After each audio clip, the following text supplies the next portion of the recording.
திருக்கழுக்குன்றம் பேரூராட்சி மாதலாங்குப்பம் பகுதியில் வண்டி பாதையாக உள்ள இடத்தை விவசாய இடுபொருட்கள் எடுத்து செல்ல சாலை அமைத்து தர விவசாயிகள் கோரிக்கை வைத்தனர். செங்கல்பட்டு மாவட்டம் திருக்கழுக்குன்றம் பேரூராட்சி மாதலாங்குப்பம் பகுதியில் 60க்கும் மேற்பட்ட குடும்பங்கள் வசித்து வருகின்றனர். அப்பகுதியில் பிரதான தொழிலாக பெரும்பாலானோர் விவசாயம் செய்து வருகின்றனர். 100 ஏக்கருக்கு மேல் விவசாயம் செல்லும் விவசாயிகள் தங்களது விவசாய இடுபொருட்களை எடுத்து செல்ல சாலை வசதி இல்லாமல் அவதிப்பட்டு வருவதாக வேதனை தெரிவித்தனர். இதுகுறித்து செய்தியாளர்களை சந்தித்த விவசாய மக்கள் ஆங்கிலேயர் காலத்தில் இருந்தே வண்டி பாதையாக இருந்த இடம் தற்போது முற்செடிகள் படர்ந்து புதர் மண்டி கிடக்கிறது. அதனை சீர் செய்து சாலை அமைத்து தர வேண்டும் என பலமுறை துறை சார்ந்த அதிகாரியிடம் மனு கொடுத்தோம். இதுவரையில் எவ்வித நடவடிக்கையும் எடுக்காததால் விவசாயிகளான நாங்களே ஒன்று சேர்ந்து எங்கள் செலவில் சாலை அமைக்க மண்ணள்ளி கொட்டியிருந்தோம். ஆனால் அதை பொதுப்பணித்துறை அதிகாரிகள் குறுக்கிட்டு சாலை அமைக்கக்கூடாது என எதிர்ப்பு தெரிவித்ததாக குற்றம் சாட்டினர். நாங்கள் அவசர தேவைக்கு திருக்கழுக்குன்றம் பேருந்து நிலையம் செல்ல வேண்டும் என்றால் 5 கிலோமீட்டர் ஏரிக்கரையை சுற்றி கொண்டுதான் செல்ல வேண்டும். ஆனால் இந்த வண்டிப்பாதையில் சாலை அமைத்தால் எங்களுக்கு 1 கிலோமீட்டர் தூரம் மட்டும்தான். இந்த சாலையினால் பள்ளி கல்லூரிகளுக்கு செல்லும் மாணவ மாணவிகள், வேலைக்கு செல்வோர் என அனைவரும் பயன்படுவர். அதேபோன்று இரவில் பணி முடித்து வருபவர்கள் தினமும் 5 கிலோமீட்டர் சுற்றி கொண்டுதான் வருகிறார்கள். இதனால் நாங்கள் பெரும் அவதிக்கு உள்ளாகி வருகிறோம். ஆகையால் மாவட்ட ஆட்சியர் ஸ்னேகா உள்ளிட்ட துறை சார்ந்த அரசு அதிகாரிகள் இதனை கருத்தில் கொண்டு இந்த இடத்தை ஆய்வு செய்து வண்டிப்பாதையாக உள்ள இடத்தை சாலையாக அமைத்து தர வேண்டும் என கோரிக்கை வைத்ததாக விவசாயிகள் கோரிக்கை விடுத்தனர்.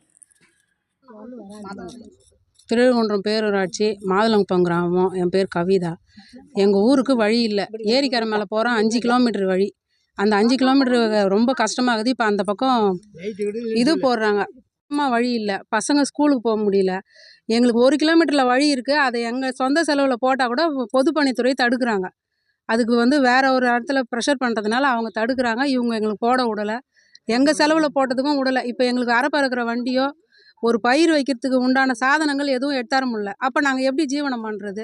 பசங்க ஸ்கூலுக்கு போக முடியல. மெயினாக ஒரு முதியோருங்களைட்டுன்னு ஹாஸ்பிட்டல் போனோம் நைட்லனா எந்த ஆட்டோக்கார்லேருந்து எந்த வண்டியும் வரமாட்டேங்குது. அப்போ நாங்கள் எப்படி போகிறது, எப்படி நாங்கள் வாழறது? இந்த 100 குடும்பங்களுக்கு என்ன வழி? 100 ஏக்கர் இருக்குது. பயிர் வச்சா அதை எடுத்து அறப்பறுக்கிற வண்டி எடுத்துன்னு போக முடியல. அறப்பறுக்கிற நேரத்துக்கு வழி கிடையாது. வழி இல்லைன்னும் போது எப்படி வண்டி எப்படி எங்களுக்கு பயிர் அறப்பறுக்கிறது? பயிரும் பாழாக போகுது. எங்களுக்கு என்ன பண்ண முடியும்? நாங்கள் இதுக்கு கவர்மெண்ட்டு தான் எங்களுக்கு எதனா ஒரு வழி பண்ணணும். எங்கள் செலவில் பண்ணாலும் இதை தடுக்கிறாங்க.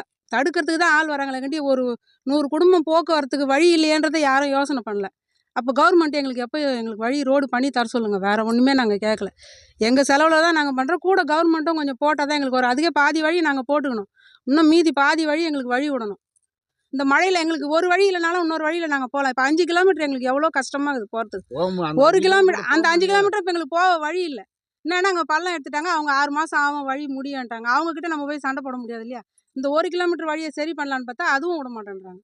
போக்குவரத்துக்கே எங்களுக்கு வழி இல்லைன்னா நாங்கள் எப்படி போகிறது, எப்படி வர்றது? ஒரு பாலோ ஒரு காயோ, ஒரு குழந்தை அழுது பால் பாய்க்கிட்டோன்னா எப்படி போக முடியும்? அவங்கவுங்க மாடு வச்சுக்கிறவங்க பால் கறந்து சொசைட்டி குத்துனா தான் அவங்கவுங்களுக்கு ஜீவனம். அதுவும் இல்லைன்னா அப்போ எப்படி பொழப்பு வருது? எதுக்குமே வழி இல்லை. அப்போ நாங்கள் இப்படி 100 குடும்பம் என்ன ஆகுறது எங்களுக்கு?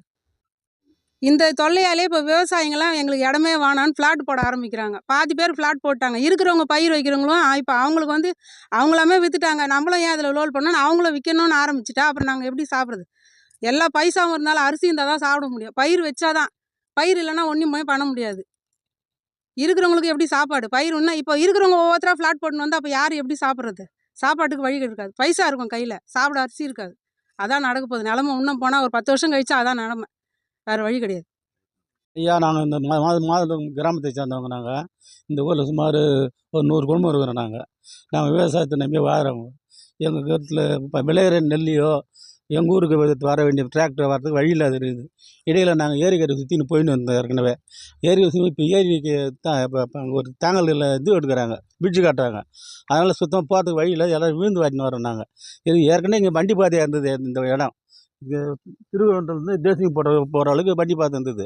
அந்த வண்டி பாதையை நாங்கள் திரும்ப சுத்தம் பண்ணி இந்த பக்கம் வழி செஞ்சுக்கலாம்னு சொல்லிட்டு வர விவசாயத்தை செய்கிறது வர உரம், மேற்படி ஏர் ஓட்டுற டிராக்டரு, அப்புறம் இது இப்போ அறுவடை மிஷின் வரத்துக்கு ரொம்ப சிரமப்படுறோம் நாங்கள். அது எங்களுக்கு இந்த வழி தான் ரொம்ப சௌகரியமாக இருக்கும். அதனால் நாங்கள் முன்னே வீட்டுக்கு எல்லாம் ஒரு 100 ஏக்கருக்கார சேர்ந்து கும்பலாக தலா எவ்வளோ காசு வசூல் பண்ணுவோம் போட்டு தான் வீட்டுக்கு 3000 ஒரு 3000 4000 போட்டு நாங்கள் சொந்தமாக வழி ஏற்பாடு பண்ணுறோம். இது மாதிரி பிடபிள்யூவில் அவங்க மனு கொடுத்து நிறுத்துறாங்க அந்த வேலையை. இதனாலே எங்களுக்கு ரொம்ப சிரமப்படுறோம் நாங்கள். இந்த வழி இருந்தால் ஸ்கூல் பசங்க போக்குவரத்து 1 கிலோமீட்டரில் போயிடுவோம் எல்லாருமே. இல்லைன்னா 5 கிலோமீட்டர் சுற்றின்னு போகணும். இப்போ இடையில வந்து அந்த பக்கத்தில் வந்து எல்லாரும் ரோடு போடுறதுனால போக முடியாது, ரொம்ப விழுந்து வாரின்னு வராங்க எல்லாருமே. அதனால் இந்த வழி எங்களுக்கு அத்தியாவசியமாக தேவைப்படுறது. இந்த வழி கண்டிப்பாக வேணும் எங்களுக்கு. நெல் எடுத்துன்னு போகிறதுக்கோ, இல்லை மீதி விவசாய கருவி எடுத்தாந்து வரத்துக்கோ, ஸ்கூல் பசங்க போக்குவரத்துக்கோ எல்லாம் இந்த எங்களுக்கு சௌகரியம் கிட்ட. அதாவது நாங்கள் பஸ்ஸு இங்கேருந்து பார்த்தா பஸ் கிட்ட, இந்த ஊருக்கிட்ட ரோடு கிட்ட எல்லாமே கிட்ட எங்களுக்கு. அதனால் இந்த வசதி செஞ்சு கொடுத்தா எங்களுக்கு ரொம்ப சௌகரியமாக இருக்கும். இதனால் நல்லா நல்லா போக்குவரத்து தான் இருந்தது. இப்போ வந்து அவங்க தடுத்து பள்ளம் எடுத்துட்டாங்க சுத்தம் வழி. போக முடியல இப்போ சுத்தமாக. இந்த வழி இருந்தால் எங்களுக்கு ரொம்ப சௌகரியமாக இருக்கும். எங்கள் ஊரே சீரும் சிறப்புமாக இருக்கும். விவசாயத்துக்கோ எல்லா பொருளுக்கோ வந்து ஸ்கூல் பசங்க படிக்கிறதுக்கோ எல்லாம் சௌகரியமாக இருக்கும் எங்களுக்கு.